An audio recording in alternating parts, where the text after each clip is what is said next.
It's a beautiful Saturday morning, and I have a fun new chore added to my list. So I'm having my morning coffee while the rest of the house is having a sleep-in Saturday that we have not had in a very long time. Besides my husband, he made it to the woods because deer season is upon us. But I just got to experience this week how man has plans in his heart. You know, we have plans in our heart, but the Lord determines our steps and what direction we're going to go. And he knows what's best. He really does. Oh, the sun's about to come up right in my eyes. It's a beautiful sunrise, but it's very bright. I thought I was behind a tree, but I'm not. So anyway, 2 days ago, we had quite a surprise on the farm. I had thought that we were done having babies for the year, and I had thought that we were going to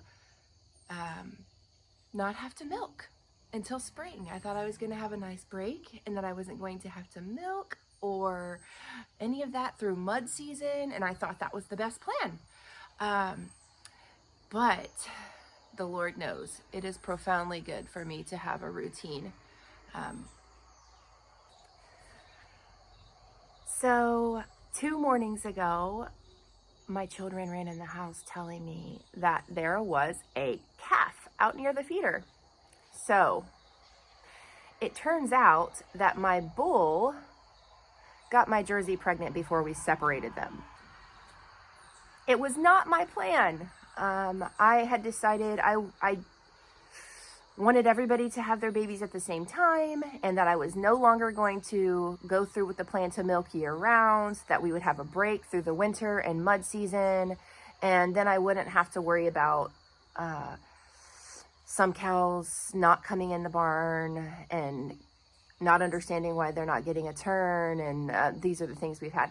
So anyway, but obviously God knows better than me, because with all of the things that have been going on in the world, my heart has just been so heavy, joy and heaviness at the same time, but so heavy. And then when we got hit with our first cloudy days, and you know, the leaves are falling, I just felt like, okay, here we go. The gray sky season is here, and I have a history of really struggling with winter depression, and so I felt like, oh, the gloom is setting in as far as that goes. But like I said, God knows better than we do what we need. And it is such a good thing for me to be in a routine where I am forced to get outside no matter what the weather is and get some fresh air and go out to the barn. Even if I dread it when I'm in the house, after I get out to the barn with the animals, you know, it's therapeutic.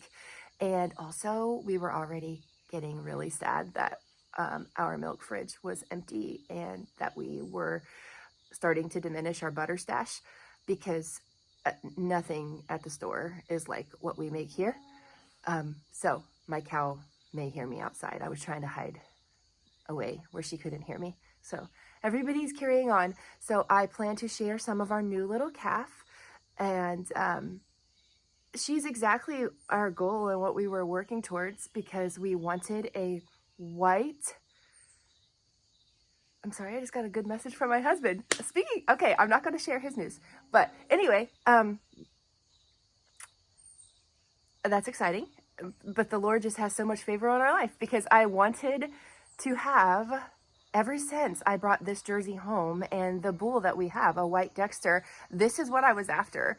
I was after small, compact cows that do better on just grass, but have that beefier build and the good milk production. So that is why I wanted the Belle in the first place. And they're really hard to find in our area.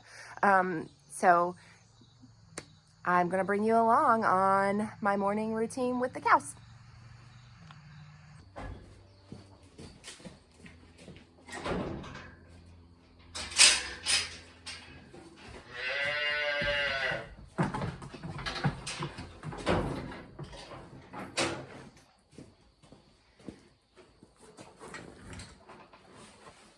She is ready for some relief. I do notice she didn't have quite the dry period that she had before her last calf. So she actually doesn't have as much edema as she did last time. But I'm still going to rub her down with Dynamite after I'm done milking. But you're not going to hear a word that I say. So I'm just going to go ahead and get started because the calf is ready for its milk. You see, we keep our calf in here. So we actually do not calf share on our farm. I'm prepared that people might not like that, but it is what it is. We tried calf sharing with our first cow that we had, and she never wanted to let down. And then you have to use the calf to get a letdown, and it's a whole big chore. And with having a big Jersey, there's no way these little half dexter calves could keep up with her milk supply. So then we run the risk of mastitis because she doesn't want to let down and she's holding up for the calf. And I'm aware that people do it successfully.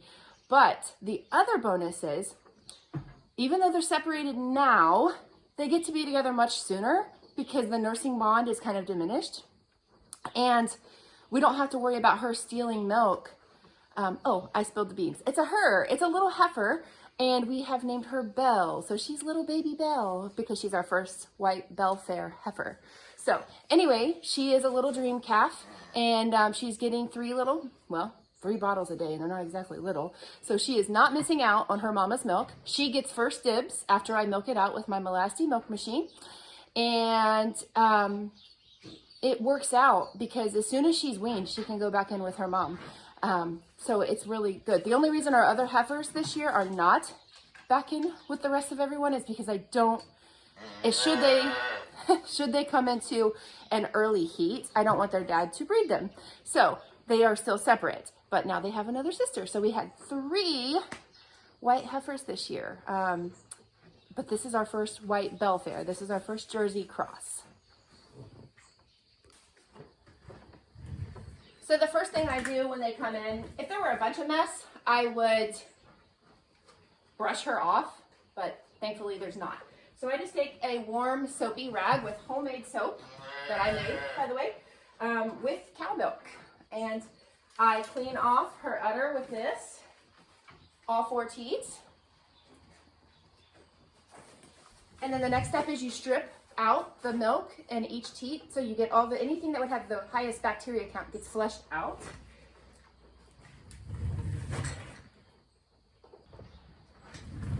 And to strip, you do just like if you're milking. And by the way, to milk a cow, you just you don't pull like in the movies. You just pinch like you're squeezing, you're holding the milk into like a glove, and then you squeeze. So it's pinch, squeeze, pinch, squeeze. It's not like the tugging like you see in movies. There you go. So you just pinch, squeeze, and I'm just stripping her out right now. Pinch, squeeze, get a few squirts out.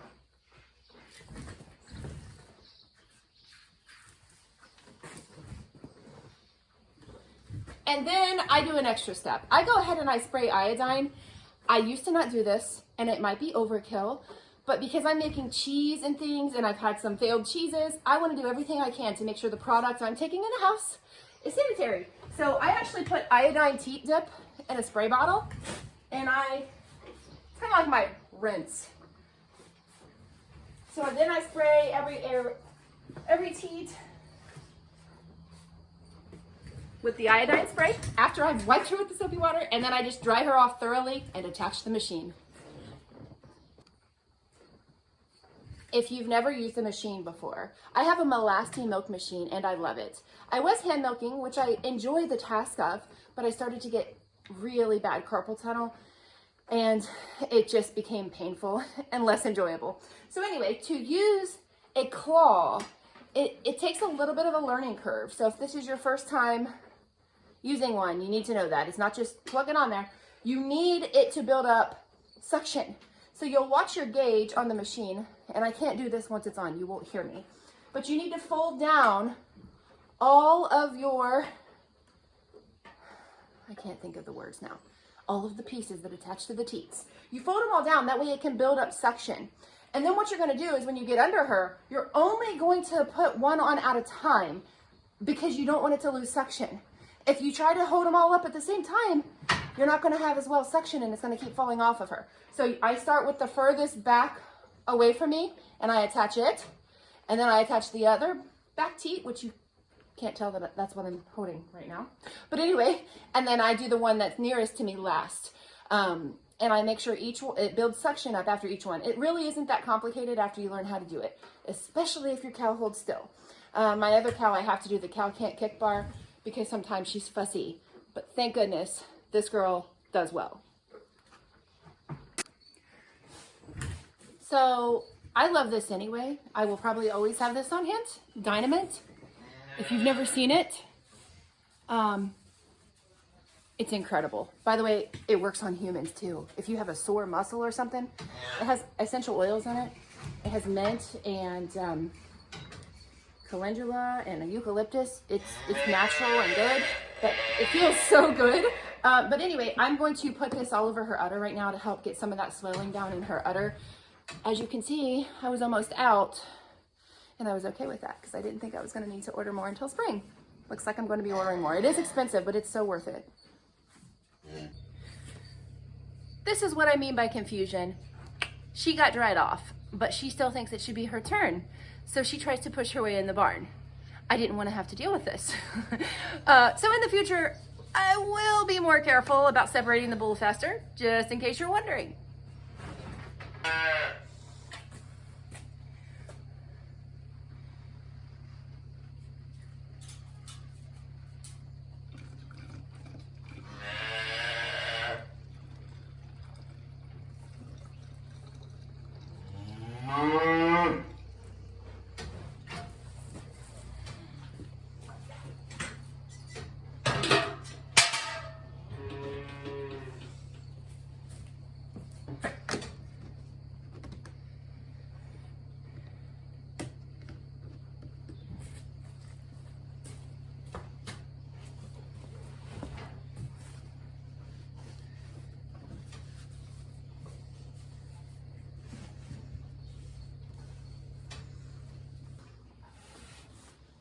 So I'm giving baby Belle her bottle.